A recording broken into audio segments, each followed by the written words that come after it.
listening to the Marketing Happy Hour podcast, where we discuss career and industry insights with our peers in marketing. We're here to talk about it all, like the ups and downs of working in social media, how to build authentic relationships in the influencer and PR space, managing a 9-to-5 and a side hustle at the same time, how to be productive in your life and career without losing your sanity, and more. Ultimately, we're here to build a community with you because we're all trying to navigate the world of marketing together. Are you ready? Grab your favorite drink and join your hosts, Cassie and Erica, for this week's episode.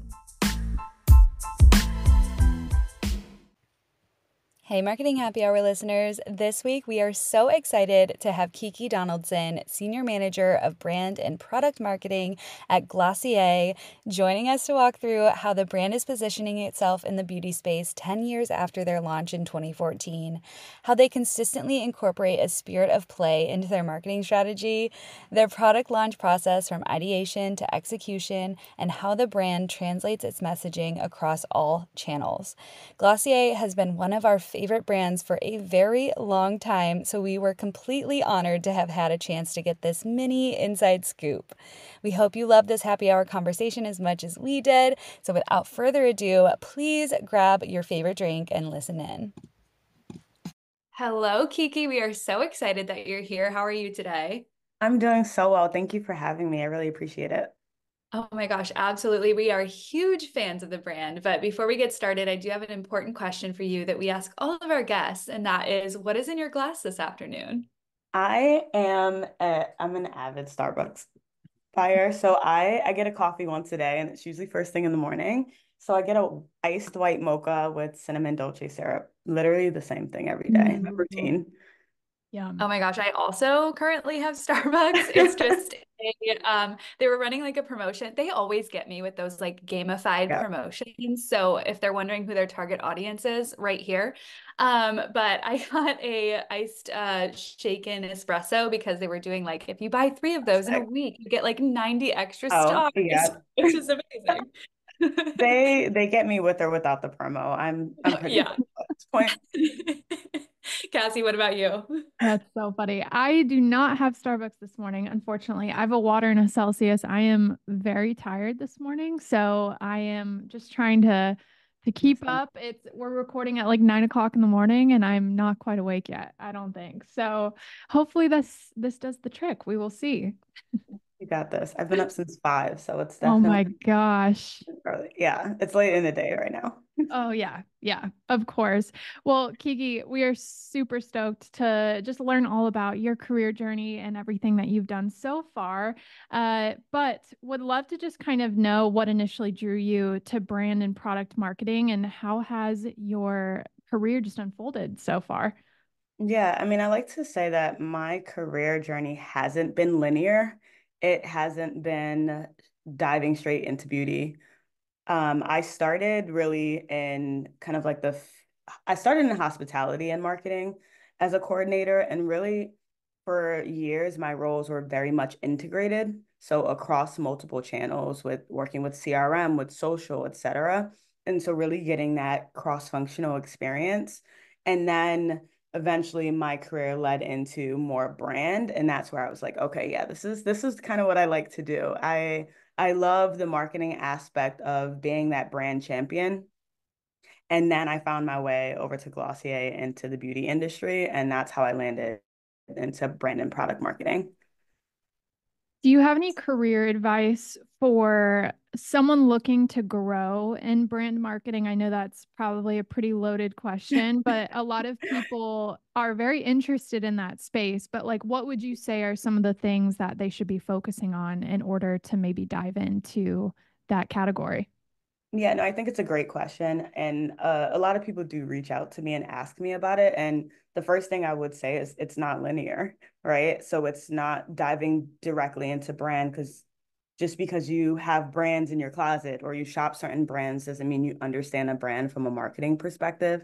So my best advice is to try something in marketing that's different outside of brand, to try email so you understand that, to try social so you understand the world of social, because all of those spaces work very closely to brand. You become the brand champion through that channel. And so once you start to understand different channels, you can piece it all together. For many brand marketing roles, it's very much integrated. It just now has a different title to it. But you are that person that central person and department that everyone comes to because you're the muscle, right? So you help other channels pump and keep them aligned to what that brand strategy is. But you can't do that unless you understand what they're supposed to be doing. Oh, totally. And we talk a lot to, people fresh out of college or just like looking to make a change in their career. And we Yeah. always recommend getting their, experience in all of these different areas so that they can better understand the area that they actually want to be in. So I love that you Right. echoed that. I think that's very important. And I want to chat through brand marketing specifically a little bit. Glossier, I've been a fan of since probably the very beginning. I don't know if it was like, maybe it was like 2015 when I finally was like, oh, I love this brand. This is great. But they Love emerged on that. the scene in 2014 as sort of this like revolutionary leader among young beauty consumers. And 10 years later, which is Mhm. crazy, Mhm. how is Glossier positioning itself in the beauty industry today? I know that's also kind of a loaded question, but give us a little insight into that.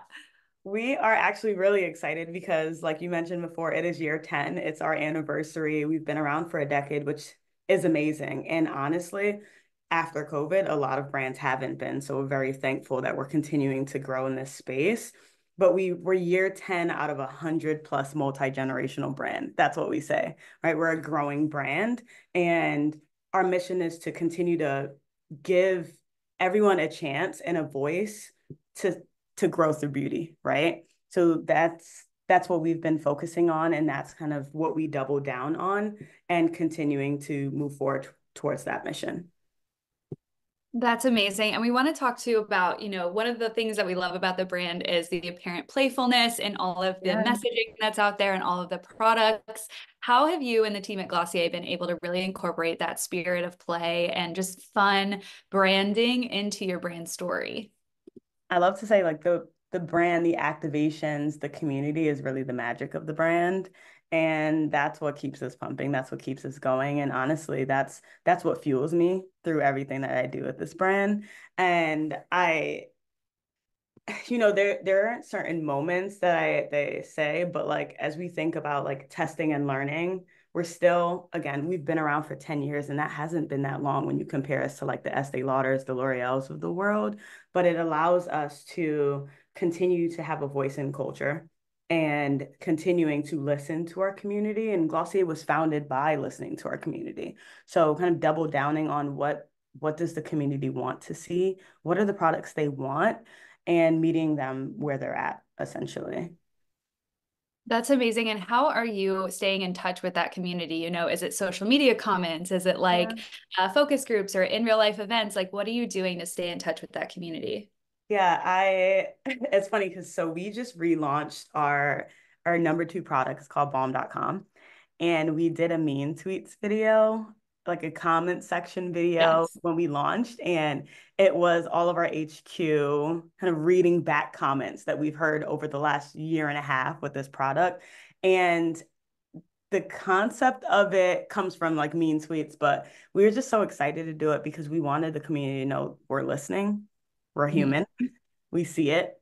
And so to your question, we're always looking at comments, we're always looking at DMs, our CX and social folks are always just making sure that we're staying in tune to what people are saying because at the end of the day, we want to make sure that we continue to listen. So we can't always get it right. Brands don't always get it right. And I think meeting people where they're at and continuing to pivot while staying true to who you are is what we've tried to do. Oh, absolutely. I love hearing that. And I know you mentioned that moment as the brand, just having that fun video come out Yeah.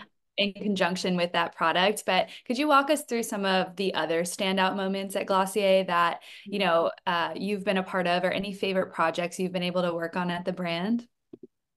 I always say it's like hard to say one because I am very grateful that I have the opportunity to do so much. But a few things that I would call out retail. So we have 12 retail stores now and soon to be 13 when we open up Dallas.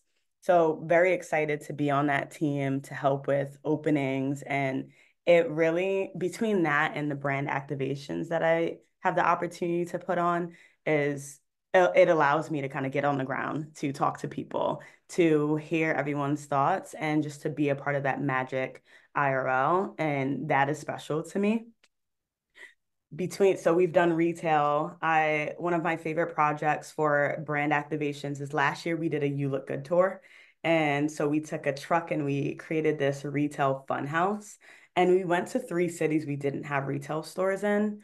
And it was fun to go into cities we haven't been in, but also see what people wanted, right? And be a part of the opportunity for people to try the brand for the first time. So that's very exciting. And then the other note that I would mention is probably the grant program. So the program for Black beauty businesses, we're on year 4. So exciting, cohort 4. And the applications, the talent, the founders, it's truly inspiring to meet these people because you see the passion in the work. You see how talented they are with the products they're coming out with. And for us to have the opportunity to provide resources, to provide advice is amazing. So I'm very grateful that I've been a part of those projects since I've been here. Yes. Oh my gosh, that is so incredible. And just bringing it back to retail and kind of like those in real life activations for a moment, how are you making sure that the brand is consistent across all of these different touch points with the consumer? So you have your digital touch points, and then you have your in real life touch points at retail, and you have all of these different things going on in the community. How does your brand, stay true to who they are across the board? When you're looking at going out into your community. Yeah, so one thing I think is important to, even if you're doing something IRL, what about the digital community? How are we incorporating them into the fold? So always keeping them in mind, even though you're in one location. So I think that's super helpful. And then, I mentioned that I come from a hospitality background, and something that I've always loved about Glossier is the magic of wanting to make sure that people feel seen and feel heard and feel like they're a part of the journey, right? So that's that hospitable part of what we do, and having that touch point in real life is important, and then talking to them as if they're a friend, like online. So continuing to stay true to who we are and who we were 10 years ago when we started, and how do we continue to grow with them is how we stay relevant, is how we stay immersed, and but also just it adds the playfulness, it adds the fun to it, and that's what keeps it exciting. Yeah, kind of piggybacking off of that too. I feel like my earliest memories of Glossier is going to the pop-ups you guys did in like New York and LA and everything like years and years ago. And so I feel like you guys have always kind of prioritized being in front of the consumer in real life, like you were talking about. And now you're at Sephora and you have all these different touch points and everything.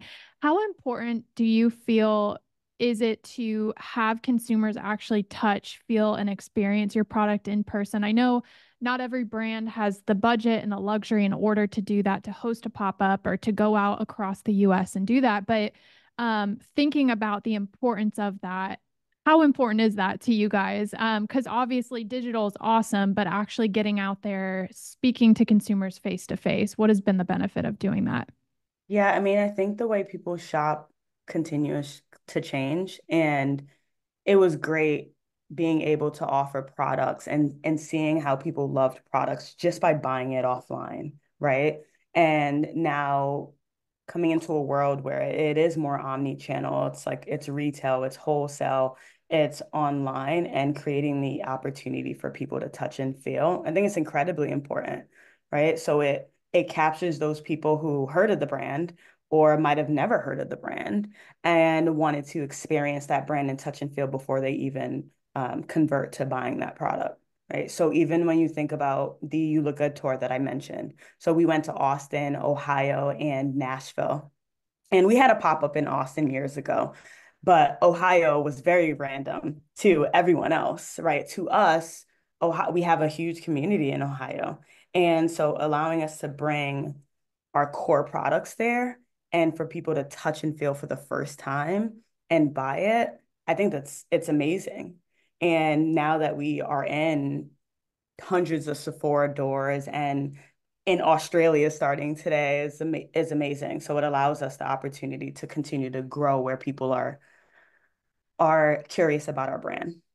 Yeah, absolutely. Well, I want to talk a little bit more about product marketing specifically. So, as you mentioned, you've been a part of launches and just new brand ideation. So, I'm just curious overall, what is the process of marketing a new product from ideation to launch? How long does that take you guys? When do you start kind of thinking about the messaging and everything like that? Just really curious to get an inside look there. Years. It takes quite a long time and 100% a cross-functional effort. The lead time honestly depends on the product.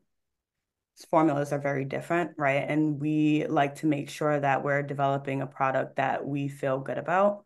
And so whether it's something net new or it's a classic core that we already have that we're either, changing something about it or creating an extension, shade, if you will, making sure that we are continuing to, again, get consumer insights to see what products our community is actually craving for, looking at trends to see what's coming up in the market and what's exciting people, but also just making sure it feels right for the brand. We continue to, double down on our classic core products like our Glossier U, our number one fragrance, our balm.com number two boy brow, which is, the classic, right, of Glossier when you think about Glossier. But it's a process and it takes a bit of time to perfect to the way we feel excited about marketing. And then from the product ideation phase, so working with the packaging and development team, product development team, and then we start to think about, okay, so what is that message? What is the concept of this product? What is going to be so exciting that it sets this product apart from what is in our portfolio, but also what is out there in the market? So continuing to look at it from like a strategic lens and folding it into a story. And then that beginning phase leads into the go-to-market phase of like, okay, so now how are we launching it?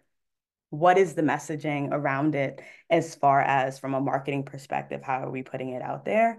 And then working very closely with my influencer team, with my brand awareness team, with my social team and CRM, et cetera. I'm like, okay, so now how are we bringing it through those different channels? Are we looking at out of home? Are we looking at linear and TV? Does it make sense to do a a TikTok live video? So every product, every campaign will feel a little different depending on the scale of the campaign, but ensuring that we have again that integrated approach so everyone's laddering back up to the same messaging, the same strategy that we developed in the beginning. So you're telling a story. It's always a story that you're telling.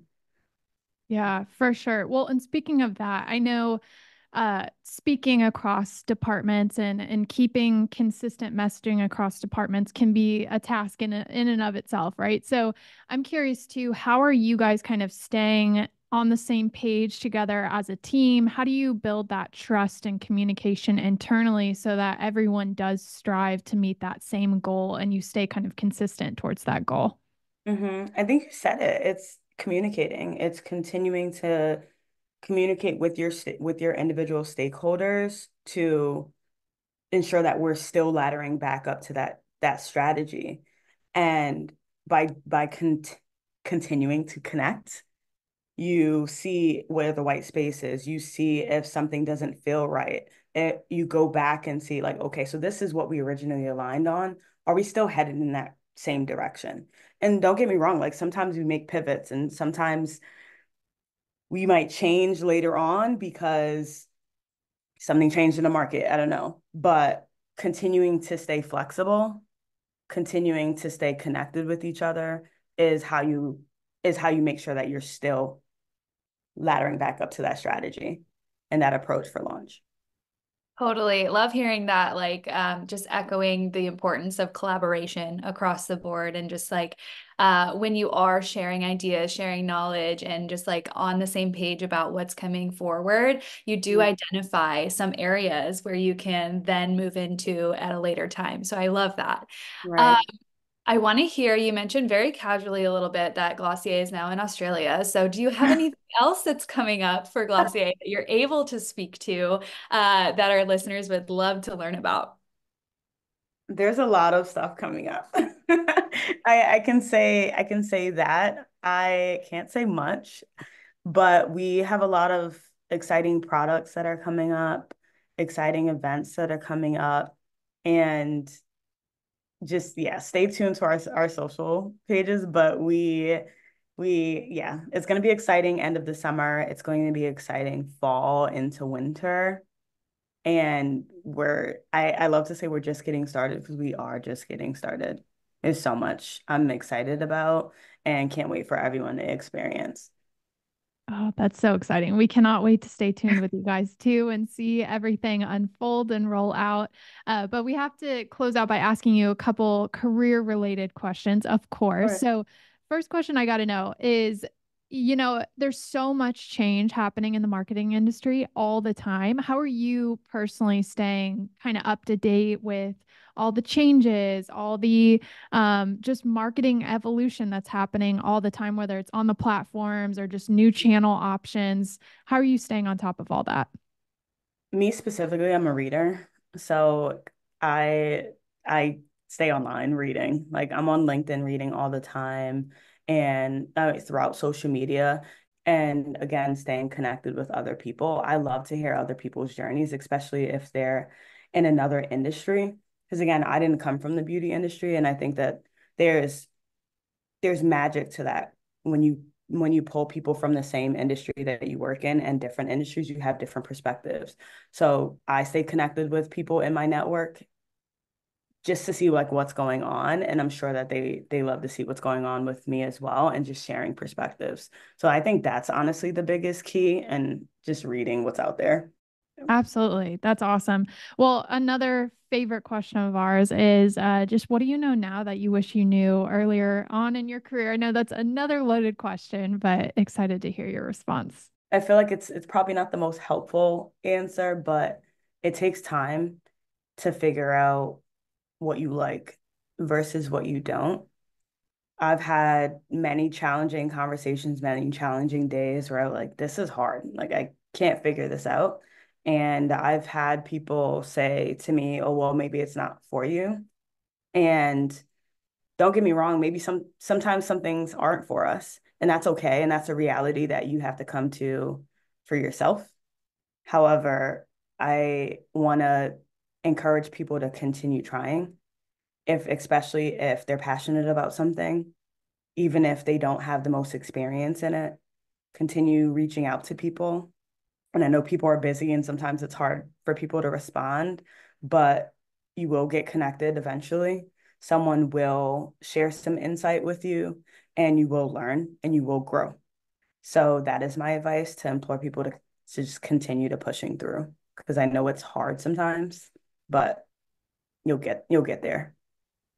Absolutely. So encouraging. And thank you for that. I feel like a lot of times, we look back at our careers and we're like, okay, what is it that I wish I knew earlier on? But it's so true. Things take time. And we say it all the time.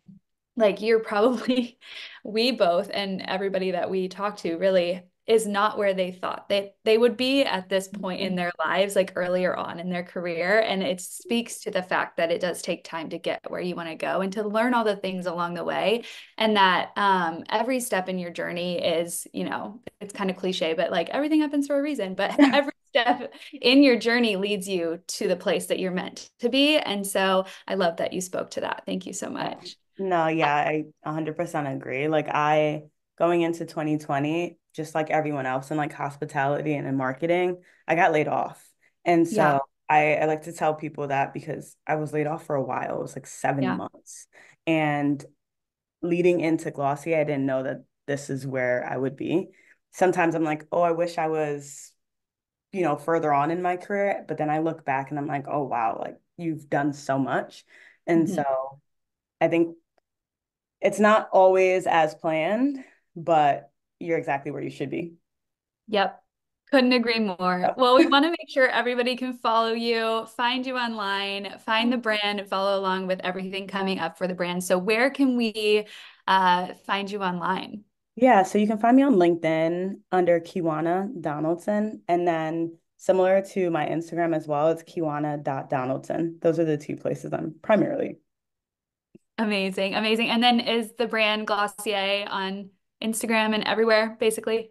everywhere. We're on Instagram, we're on TikTok, we are on YouTube, Fun. as well as LinkedIn. You can find us on all those channels. Amazing. We'll put everything in the show notes for people to follow along with you in the future. Uh, But thank you so much again for joining us. This has been such a great conversation, and I've loved getting a little inside look at your day to day at the brand and just your experience and your career overall. I know it's going to help a lot of our listeners. So thank you for joining us. and I really appreciate you two reaching out, and it's been a great conversation and here to help in any way that I can.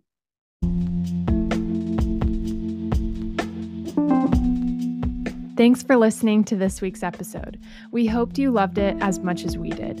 If you enjoyed the conversation, we'd love to get your feedback on the episode. Head to the review section of your favorite podcast app and let us know what you thought. Thanks for listening, and we'll see you next week.